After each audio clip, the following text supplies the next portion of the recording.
Hello, नमस्कार सावंतकर साहेब. हा, नमस्कार सर, बोला ना. साहेब, राज्यातील शेतकरी प्रतीक्षित आहेत म्हणजे नमो शेतकरी योजनेचा, राईट? हो. बघा, शासनाने आता दगा दिला म्हणू शकता किंवा काय केलंय हम्म, त्याचं त्यांनाच माहित, परंतु बऱ्याच काही न्यूज वृत्तपत्रांच्या माध्यमातून आणि खास करून हम्म, सरकारमधील मंत्र्यांच्या माध्यमातून अशा न्यूज देण्यात आल्या होत्या की महाराष्ट्र दिनाच्या, कृषी दिनाचे जे काही औचित्य साधून नमो शेतकरी हो, सन्मान निधीचे थकीत हप्त्यांचं वितरण करण्यात येणार आहे. हो. परंतु 1 जुलै तारीख आता इथे होऊन गेली. कृषी दिन देखील होऊन गेला. 2-3 दिवस झाले हम्म, आणि नमो शेतकरीचा कुठलाच पत्ता नाही. नेमकं शेतकऱ्यांना प्रश्न पडलाय की नमो शेतकरी योजना बंद झाली की काय झाली? या संदर्भातलं एक सविस्तर असं अपडेट सांगू शकता का साहेब? नक्कीच शेतकऱ्यांना हा प्रश्न पडणं साहजिकच आहे. कारण की नमो शेतकरी योजनेचे बरेच सारे दिवस झाले हप्ते आलेले नाहीत. 9वा हप्ता प्रतीक्षेत आहे, 10वा हप्ता प्रतीक्षेत आहे.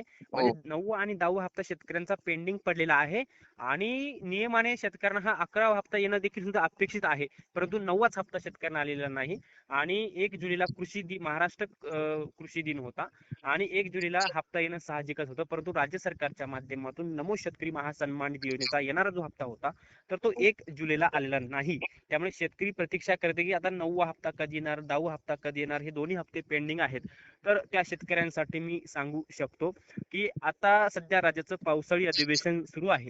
आणि या पावसाळी अधिवेशनामध्ये नमो शेतकरी योजनेच्या येणाऱ्या हप्त्यासाठी निधीची तरतूद होण्याची शक्यता आहे. 9वा हो. हप्ता न येण्याचं कारण मी तुम्हाला सांगू शकतो की नमो शेतकरीचा 9वा हप्ता का आला नाही, तर त्यासाठी राज्य सरकारच्या माध्यमातून या पावसाळी अधिवेशनामध्ये असेल किंवा मंत्रिमंडळ बैठकीमध्ये असेल, 9व्या हप्त्यासाठी जो काही निधी लागणार होता त्याची तरतूद किंवा त्याचा जी आर निर्गमित केला नाही. नमो शेतकरीच्या 9व्या हप्त्यासाठी निधीची उपलब्धता नाही.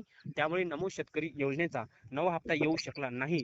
परंतु या सध्या चालू असलेल्या पावसाळी अधिवेशनामध्ये नमो शेतकरीच्या 9व्या हप्त्यासाठी जो काही निधी लागणार आहे, 1850 कोटी रुपयाचा निधी उपलब्ध केला जाणार असल्याची माहिती सध्या आपल्याला येत आहे. आणि ही शक्यता जास्त आहे की नमो शेतकरीचा 10वा हप्ता सुद्धा आता पेंडिंग होत चाललेला आहे. त्यामुळे नमो शेतकरीचा 9वा आणि 10वा हप्ता एकत्र येण्याची शक्यता आहे. आणि 9व्या हप्त्यासाठी आणि 10व्या हप्त्यासाठी एकंदरीत जवळपास आपण जर पाहायला गेलं 3700 ते 3800 कोटी रुपयाचा निधी हो, राज्य हो. सरकार या पावसाळी अधिवेशनाच्या माध्यमातून मंजूर करण्याच्या तयारीमध्ये असू शकतं.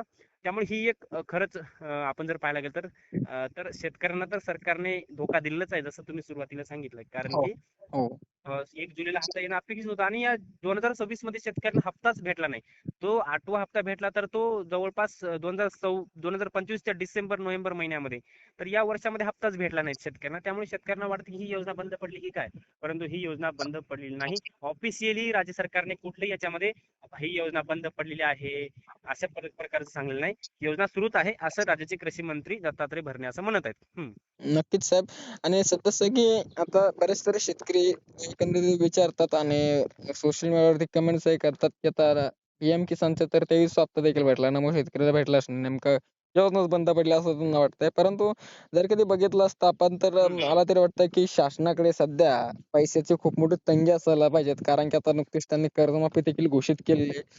तर हे देखील कारण असू शकतं साहेब? हा, हे देखील सुद्धा कारण असू शकतं किंवा सरकारकडे पैसे कमी आहे किंवा उपलब्ध जास्त आहे. या संदर्भात तर आपण बोलू शकत नाही. या संदर्भात तर राज्याचे अर्थमंत्री उत्तर देऊ शकतात की अर्थ खात्याकडे संपूर्ण उत्तर असतं. त्यामुळे राज्याचे अर्थमंत्री आणि मुख्यमंत्री देवेंद्र फडणवीस आहेत, याचं उत्तर तेच देऊ शकतात. त्यांनी तर असं म्हणलेलं नाही की आपल्या राज्याकडे भरपूर पैसा आहे असं त्यांनी सांगलेलं आहे. आता पैसा आहे तर मग जातोय कुठं पैसा, यावर सुद्धा प्रश्नार्थक चिन्ह निर्माण होत आहे. परंतु याच्यामध्ये अजून देखील सुद्धा पीएम किसान संदर्भात सुद्धा शेतकऱ्यांना एक छोटीशी माहिती देऊ इच्छितो की पीएम किसानची केवायसी करणं सुरू आहे. आता केवायसी वरून सुद्धा मोठ्या प्रमाणामध्ये शेतकऱ्यांमध्ये संभ्रम निर्माण होत आहे. आता हो. सर्व शेतकरी केवायसी करू लागलेत, पण सर्वांना केवायसी करायची गरज नाही. ज्यांना पैसे येत नाहीत, ज्यांचे पैसे बंद पडलेत, त्यांनाच पीएम किसानची केवायसी करायची आहे. किंवा ज्यांना नमो शेतकरीचे पैसे येत नाहीत, पीएम किसानचे मागचे काही हप्ते थकीत आहेत किंवा त्यांचे पैसे चालू असून देखील बंद पडलेत, अशा शेतकऱ्यांनी आपली केवायसी करायची आहे. केवायसीची अंतिम मुदत 30 जून होती, परंतु राज्य सरकार आणि केंद्र सरकारच्या माध्यमातून पुन्हा ती मुदत वाढवलेली आहे. त्यामुळे काही शेतकऱ्यांनी केवायसी केली नसेल तर केवायसी करून घ्यावी.